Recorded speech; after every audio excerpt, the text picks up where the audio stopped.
सेवण शरीफ report Mohammad सफ़र सेवाणी सॼे सिंध जी आहे। सेवण शरीफ में भी सिंध जी सकाफ़त के मौके ते सेवण शहर में तकरीबात जारी ऐं सारी आहिनि।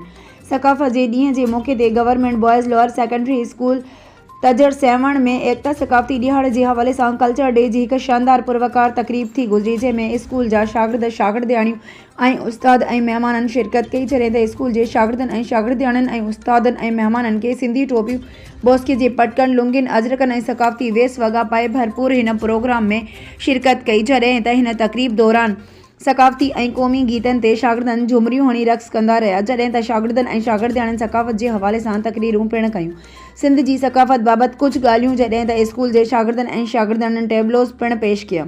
जॾहिं त सकाफ़ती प्रोग्राम करण ते तजर स्कूल के इंतजामिया ऐं उस्तादनि ऐं शागिर्दनि जी अहिड़े प्रोग्राम करण ते सेवण शहर ख़ासि तौर ते खोसा मोहल्ला जी आवाम साराहियो आहे ऐं अहिड़े प्रोग्राम करण ते तजर स्कूल के इंतजामिया ऐं उस्तादनि ऐं शागिर्दनि खे मुबारकबाद पेश कई आहे।